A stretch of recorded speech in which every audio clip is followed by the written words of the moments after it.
10 വർഷത്തിന് ശേഷം ക്ഷേമ പെൻഷൻ ലഭിക്കാത്ത പെരുന്നാൾ മെയ് 25 മുതൽ പെൻഷൻ നൽകുമെന്ന് പ്രഖ്യാപിച്ചെങ്കിലും അക്കൌണ്ടിലെത്തിയില്ല.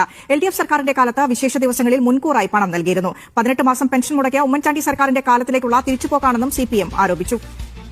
ഇപ്പോൾ ഒരു വസ്തുത കൂടി CPM പറയുകയാണ്. 10 വർഷത്തിന് ശേഷം പെൻഷൻ ലഭിക്കാത്ത പെരുന്നാൾ ദിനം എന്നുള്ള കാര്യമാണ് CPMന്റെ ഫേസ്ബുക്ക് പോസ്റ്റിൽ പറയുന്നത്. UDF സർക്കാർ അധികാരത്തിലെത്തിയതിനു ശേഷമുള്ള ആദ്യ വിശേഷ അവസരമാണ് ബക്രീദ്. പക്ഷേ ആ അവസരത്തിൽ പോലും പെൻഷൻ ഉറപ്പാക്കാൻ വേണ്ടി അവർക്ക് കഴിഞ്ഞില്ല. 25-ാം തീയതി മുതൽ പെൻഷൻ നൽകുമെന്ന് VD സതീശൻ പ്രഖ്യാപിച്ചെങ്കിലും ക്ഷേമ പെൻഷൻ വാങ്ങുന്നവരുടെ അക്കൌണ്ടിൽ പണം എത്തിയിട്ടില്ല എന്നാണ് CPM ആരോപിക്കുന്നത്. LDF സർക്കാരിന്റെ കാലത്ത് ഓണം, ക്രിസ്മസ്, ചെറിയ പെരുന്നാൾ തുടങ്ങി മലയാളികളുടെ എല്ലാ വിശേഷാവസരങ്ങളിലും മുൻകൂറായി തന്നെ പെൻഷൻ ഉറപ്പാക്കിയിരുന്നു. കഴിഞ്ഞ വിഷുവിനടക്കം 2 മാസത്തെ പെൻഷനാണ് ആളുകളിലേക്ക് എത്തിച്ചത്. 18 മാസത്തെ പെൻഷൻ മുടക്കിയ ഉമ്മൻചാണ്ടി സർക്കാരിന്റെ കാലത്തിലേക്കുള്ള തിരിഞ്ഞുപോക്കിന്റെ തുടക്കമാണ് ഇതെന്നാണ് ആളുകൾ പറയുന്നത്. ക്ഷേമ പെൻഷൻ 3000 രൂപയാക്കുമെന്ന് പ്രഖ്യാപിച്ച് അധികാരത്തിലെത്തിയവരാണ് നിലവിൽ പെൻഷൻ പോലും കൃത്യമായ ആളുകളിൽ എത്തിക്കാത്തത് എന്നുള്ള വിഷയം CPM ഉയർത്തി ഒരു രാഷ്ട്രീയ വിഷയമാക്കി മാറ്റുകയാണ് ഈ വിഷയം.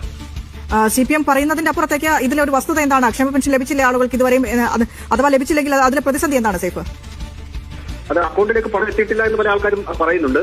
പക്ഷേ അതിന്റെ പ്രതിസന്ധി സാമ്പത്തിക പ്രതിസന്ധിയാണോ അതോ കേന്ദ്രത്തിൽ നിന്ന് വായ്പ എടുക്കുന്ന പണം കിട്ടാത്തതാണോ എന്ന കാര്യത്തിൽ ഒരു വ്യക്തത വരേണ്ടിയിരിക്കുന്നു. എന്തായാലും പല ആൾക്കാർക്കും പണം കിട്ടിയിട്ടില്ല. നേരിട്ട് കൈമാറുന്ന രീതി നേരത്തെ ഉണ്ടായിരുന്നു. ഇപ്പോൾ ആ രീതി സർക്കാർ പിന്തുടരുന്നുണ്ടോ എന്ന സംശയം കൂടി നിലനിൽക്കുന്നുണ്ട്. എന്തായാലും പെൻഷൻ പലർക്കും കിട്ടിയിട്ടില്ല എന്നുള്ളത് വസ്തുതയാണ്.